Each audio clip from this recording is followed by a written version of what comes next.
Welcome back to another KBC podcast. Today we're going to kick back and chill, talk about some Bengals football, most notably the recent franchise tag of Higgins, and we'll see, what that kind of entails for the rest of free agency as we head into the draft as well.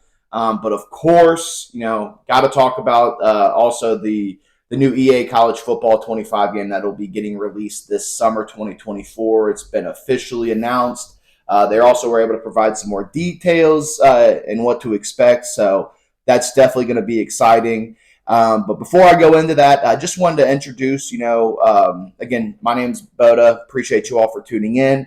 But we're going to be, as we get this channel, on the road and get it rolling and everything like that. Obviously, we want to, try to grow this thing as much as possible. So we're going to be introducing a couple new segments. I'm sure you'll see them here, probably in the next week or two. But this is going to be more, those videos are going to be a little bit shorter, geared more towards, what different events are going on, what games, fights, things like that, and what the different picks and props are. You'll have Hans hitters, so expect that. Right now, of course, it's all just going to be depending on what sport's going on as the year progresses. But as of right now, he's going to be handling more of like the NBA, also college basketball. Again, we're just a couple weeks away from March Madness, so going to have a lot of exciting things for that. So look out for Hans hitters.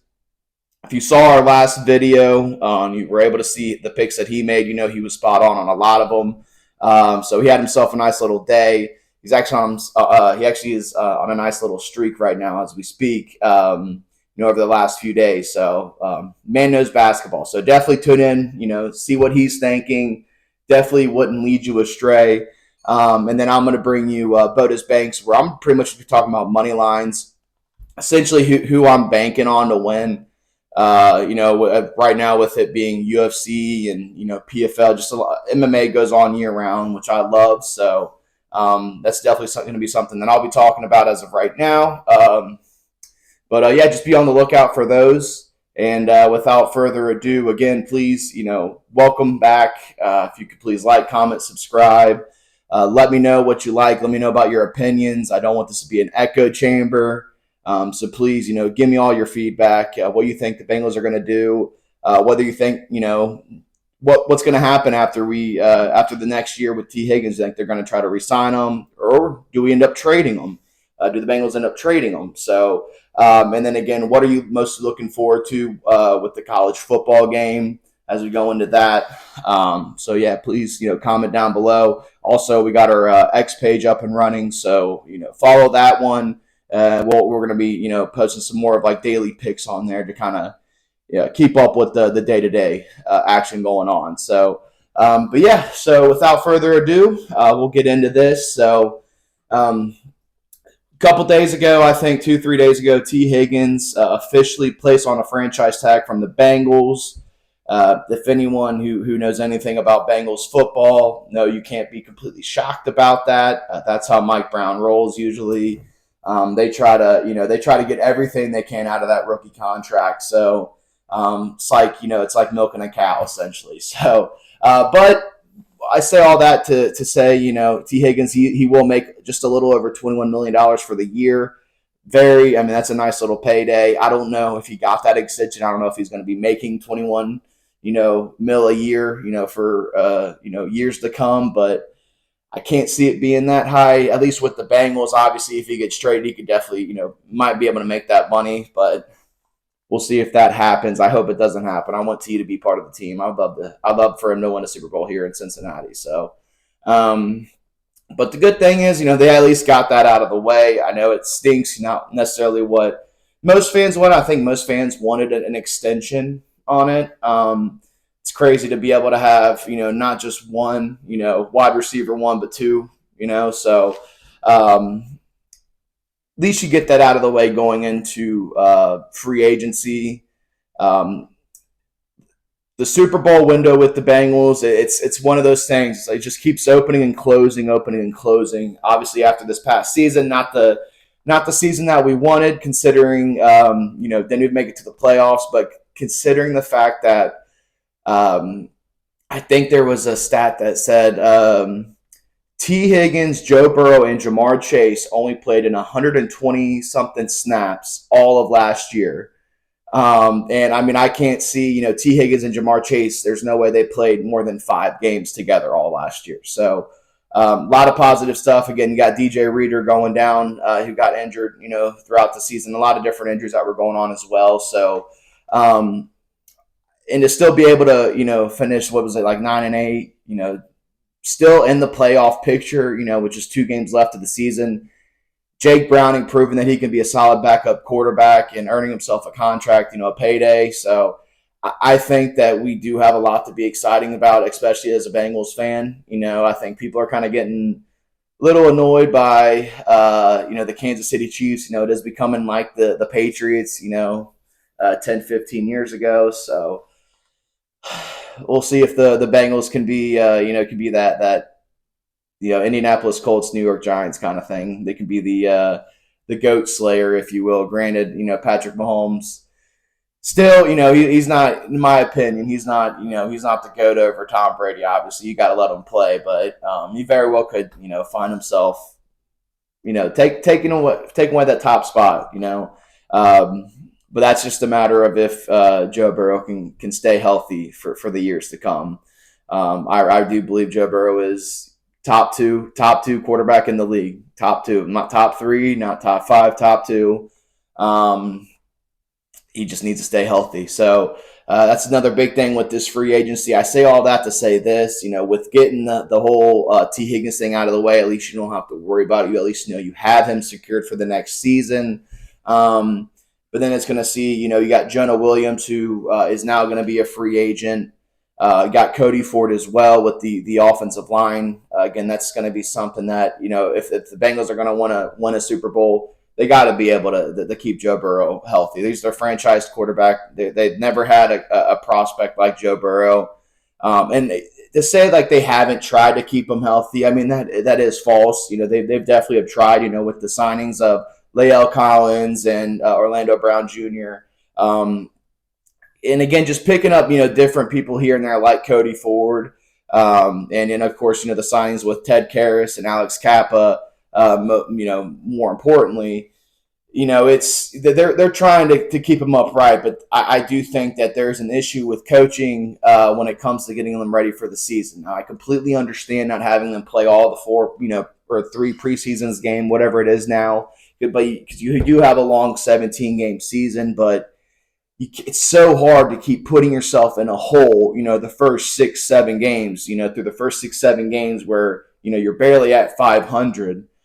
You just got to work that much harder. Whereas if you can come out, and, go 4-2, go 5-1 through the first 6 games, you're in a lot better, of a situation to where you can, rotate some other players. You can afford essentially to lose some games here and there. Obviously you want to go undefeated, but I'd rather lose during the season, obviously, than in the playoffs. So, but when it comes to the Jonah Williams and Cody Ford, I know they have some other, like Max Sharping. I think he might also be a free agent as well. I don't hate re-signing Cody Ford or, Max Sharping to a very small deal, maybe 1-2 years kind of thing. It's just to have some depth. I do think in the draft you're going to be able to pick up, at least 1 or 2, either an offensive tackle and an offensive guard, or a guard and a center. I think you're at least going to be able to pick up a couple guys. Hopefully, we can get a right tackle to replacement. I think that's something that they're gonna be looking at. The Bengals will, because I don't see them re-signing Jonah Williams. I know they were kind of able to make amends after after signing Orlando Brown and Jonah Williams getting moved to the right tackle. He felt like he was he could still be a left tackle in the National Football League.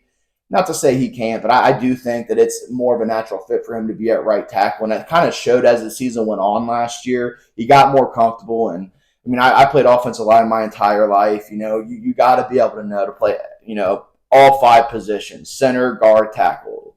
If you can play multiple positions, especially if you can go on one side or the other, especially at tackle, because it might not seem, to the common person that, maybe that doesn't play football. Might be like, well, it's just as easy. It's just on the other side. But it's a completely different coordination. It's like trying to, throwing a football if you're right-handed, throwing a football with your left hand. It's different. You got to get used to it, and it's going to take a little bit. So, um, but for him to be able to do that, props to him. But depending on how much, I do think he'll end up playing some hardball with the Bengals if the Bengals do try to re-sign him. So, in my opinion, I think you just let him walk, let him walk.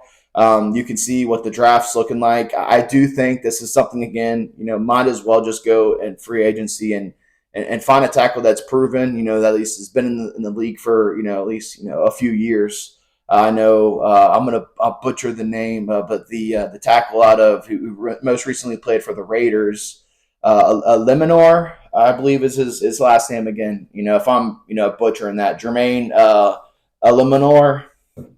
Yeah, just spell that out for me down below. I appreciate it. But that's someone that you can re-sign for, probably a little bit cheaper than, I don't know about, probably a little bit cheaper than Jonah Williams. That's some way for me it would make sense too. I think if you're not going to be able to save some money, instead of re-signing, Jonah Williams, just because I don't think he deserves a big, massive contract, but he has shown that he can play in the league. So I do think that he can end up getting more money than what the Bengals are offering to him, especially a team that, I know it sounds funny but a team that actually needs a right tackle, whereas of course the Bengals are in a position where they always need a right tackle or always need a guard or something like that, always need an offensive lineman. But we'll see how that goes. But yeah, re-sign Cody Ford, re-sign, Max Sharping maybe, or find some other, free agent, offensive lineman to at least build depth in the back. I think if you can establish your starting five, it's perfect. It's awesome. And even last year, most of the season, all five people played up until it got, towards the end of the season, and then you started having to rotate, some not up to par depth pieces, and that's why you got to have a pair to spare. That's shout out Coach Hubie. When I played a football at Mount St. Joseph University, just a small little D3 school. Which we'll actually circle back around to that later on in this. But you got to have people that can play, at all levels, starter, backup, and then even like the third string. Like they got to be able to compete. And then once you get into the NFL, you're expected to know what you're doing, especially because you're making life-changing money. Let's be honest here. So, but pretty much, figure out this free agency, and into the draft, figure out the offensive line. I think if they can get a good grasp on the offensive line, draft a few people, at least two people in the draft to develop them, to where they can be starters in 2 or 3 seasons. That's obviously ideal. Get that taken care of. But I'm sorry, you got to take care of the trenches, offensive line, just as much as defensive line as well. The games are won, in the A, B, C gaps. So I think you have to re-sign DJ Reader. Again, DJ Reader is now a free agent.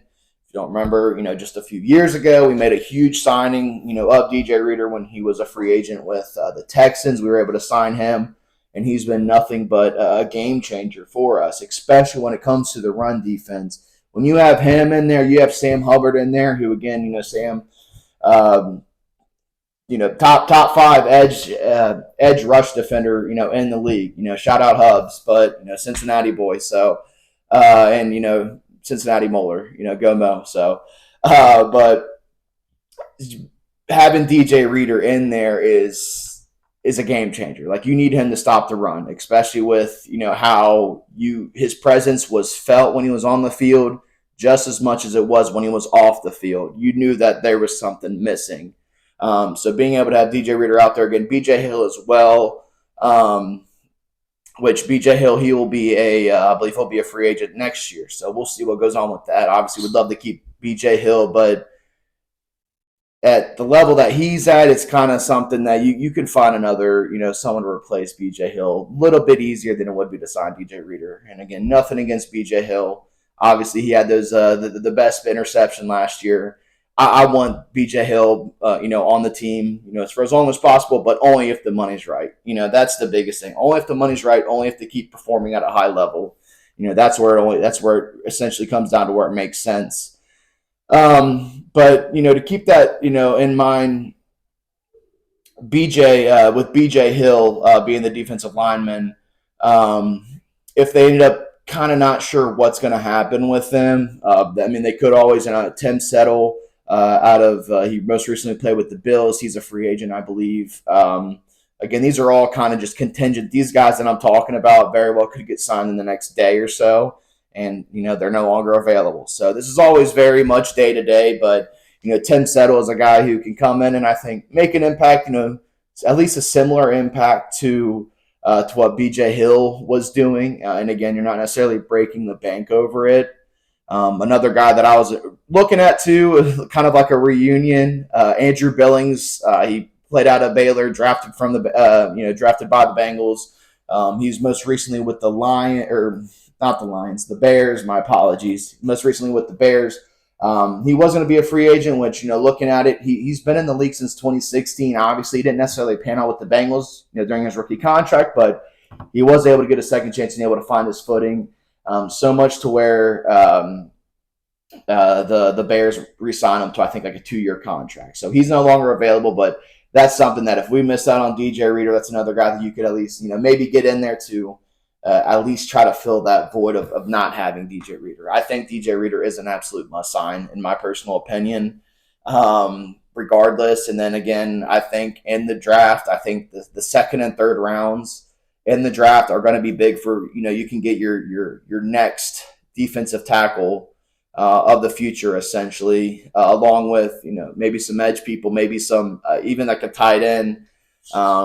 With the draft, it'll be interesting what goes on. The more stuff is, comes out about Brock Bowers, about his height. Maybe he's not big enough. I still think he could play in the NFL, but something you got to pay attention to. Something make you ask, like, do you want to, spend that 18th pick on Brock Bowers if he's there?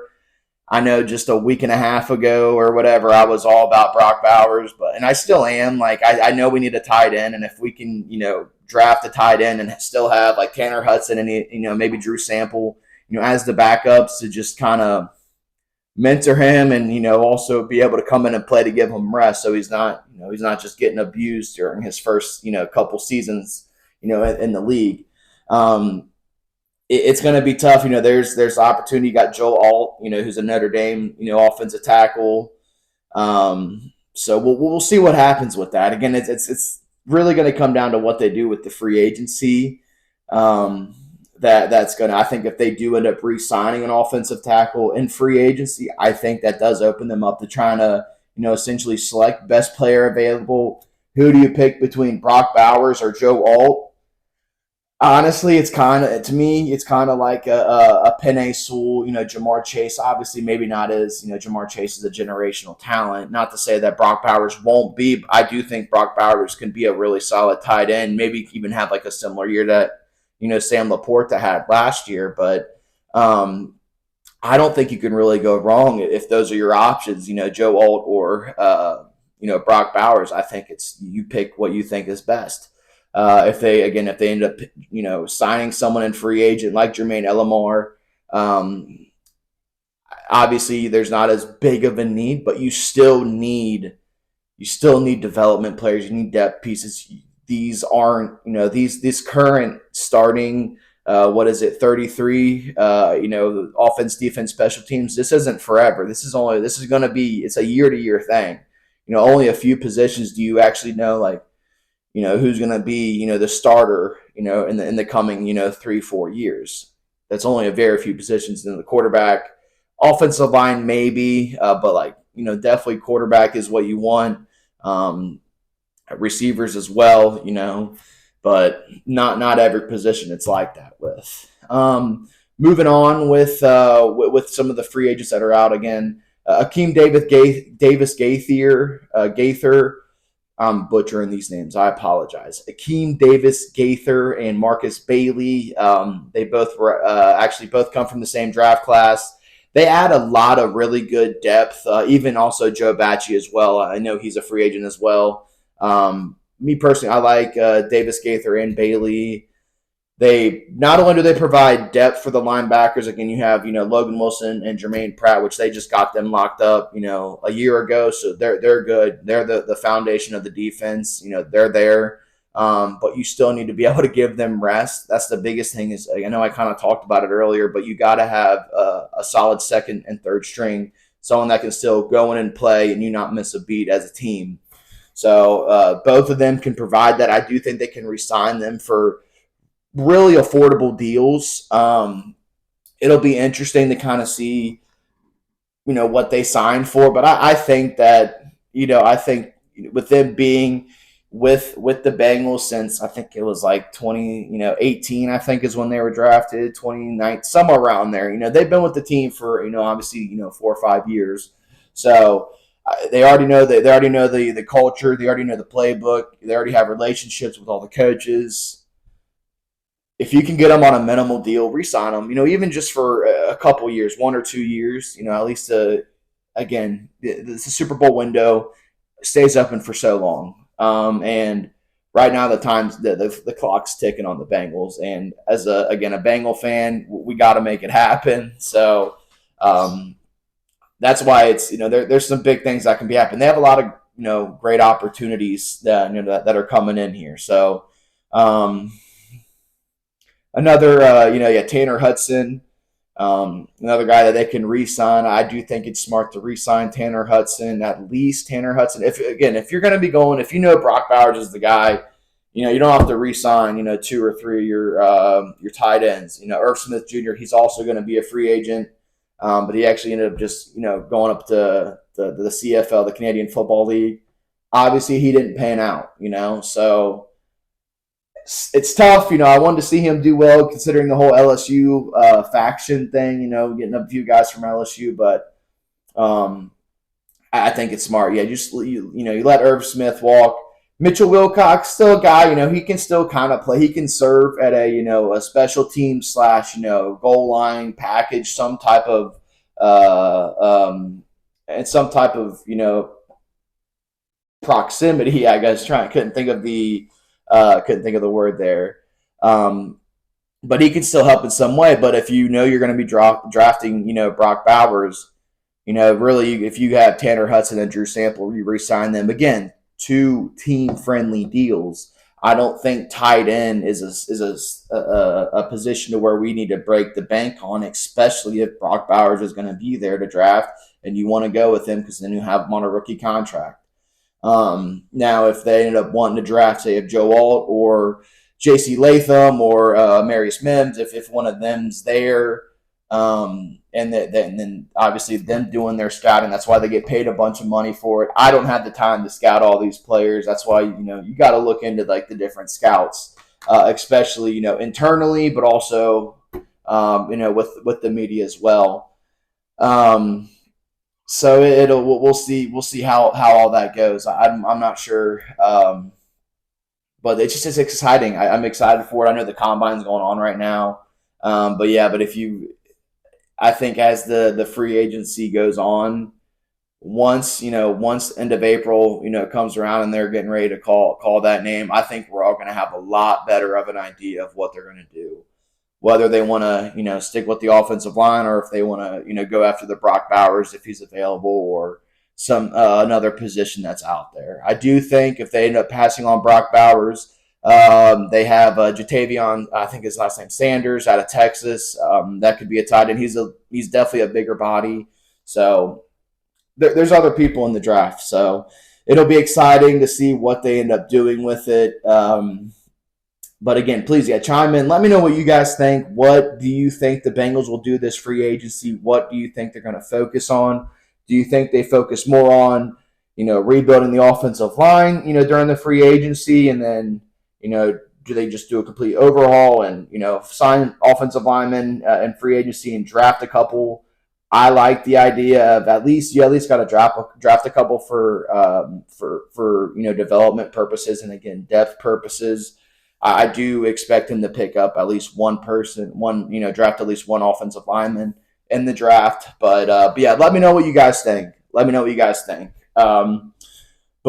So now we get into the exciting part here. So EA Sports is finally bringing back the college football games, coming from a guy who still currently has, NCAA 14. and have 13, 12, 11, 10. I think I got 08 in there somewhere. I'm excited for it. Of course, they've come out and specified it's not gonna be anything like Madden. That's kind of the big hiccup with a lot of people is I just don't want Madden with college football colors and college football teams in it. That's always been I don't want that. I know that's always been a big talking point, with those who played. A lot of my friends, still to this day play the game. They don't want they don't want the mechanics of Madden, and that's where I'm kind of concerned about. Is they're coming out and saying it's not going to be anything like Madden, da da da da da, this and that. But if it has the same exact mechanics as Madden, I'm not going to be. I'll deal with it. I'll play it again. The Madden mechanics have definitely gotten a lot better, compared to the 2015 game, when NCAA football was out, and then they had the Madden 25 with Barry Sanders on it. You just playing NCAA was just so much easier. It's so much more fluid, whether you're running the read option, whether you're, shifting, juking, anything like that. It felt so much more natural and looked a lot more natural than how Madden is, and in my personal opinion, at least. If you disagree, let me know. I don't think really anybody disagrees. I know there are people that prefer Madden, I'm sure, but I don't know. But some of the big things here that they talked about with the game. Nice little kicker, and it's kind of, I say this to go back to where I went to college, where I played football at, but every player that ends up opting in receives $600 and a free copy of the game. I think that's awesome. I know you're going to get people that are like, it's not fair. They should make more than that. Obviously, like the Marvin Harrison Juniors. Although, granted, I don't know. I don't know if he'll be in the game. Actually, now that I'm thinking about it, I'm assuming it's this upcoming year. But any of the big players, that are going to be playing, like let's say Emeka Ibuka. I know for sure he'll be with the Buckeyes this year.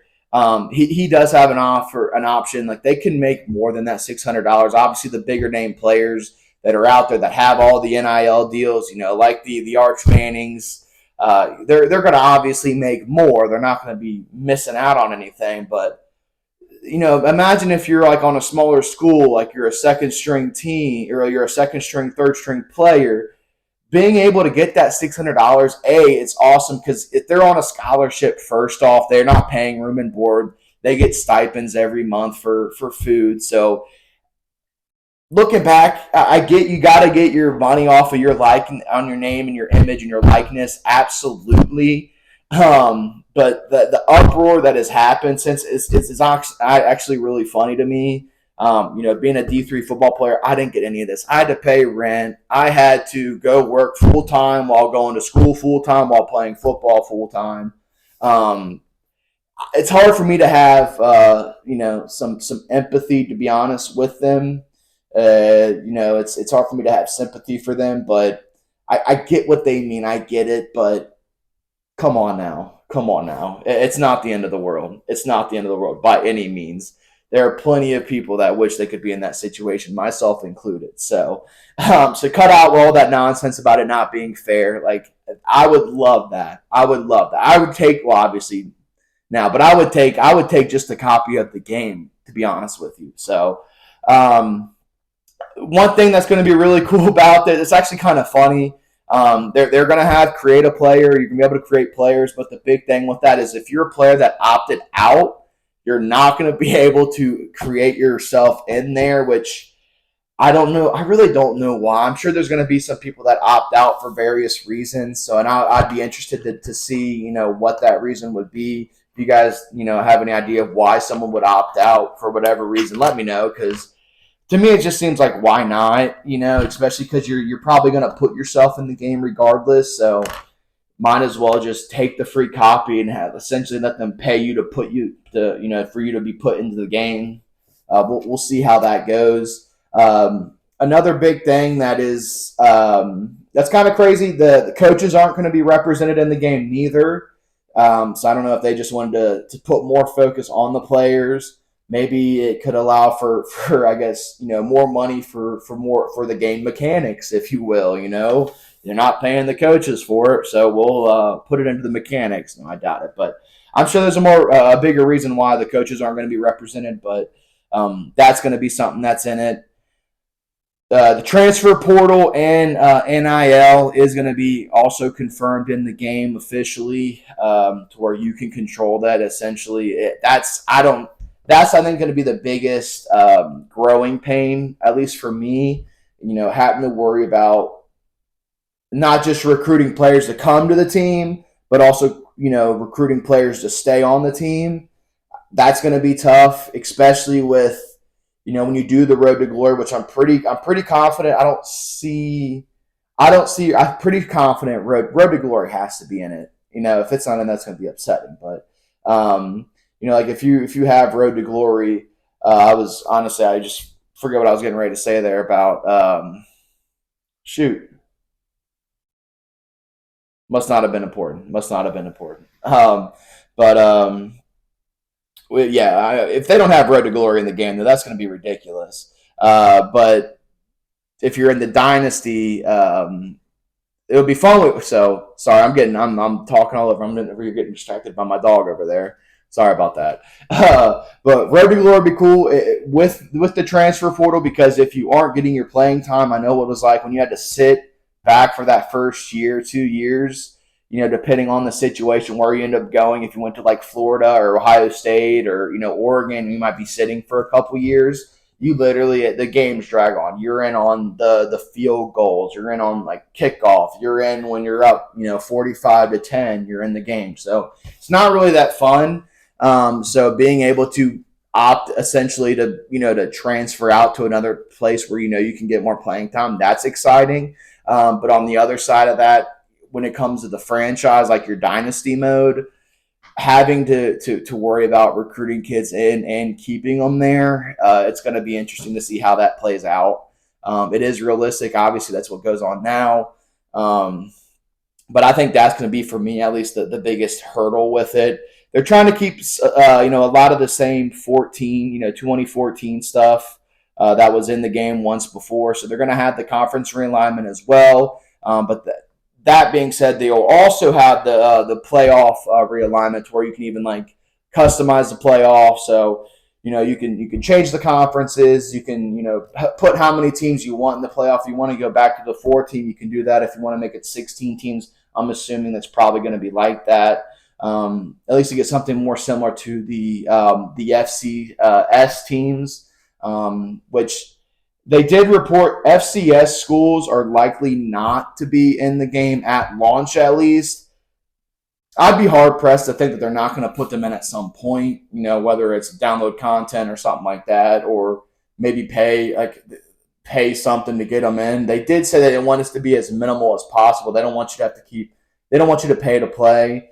But I could see, once they get the game going and start getting the bugs worked out, because again, with any game, there's going to be updates. There are going to be different things that they're going to change slightly to make the gameplay better. Hopefully, at least that's their job, at least. But I hope that you see the FCS schools. I would love to do a dynasty mode to where you can essentially build your way up through FCS rankings. And maybe even not necessarily, be a coach, growing through the FCS and leading a team and then going from the FCS to the FBS, but actually bringing a team from the FCS to the FBS and then going into like that next, it's like the next level essentially.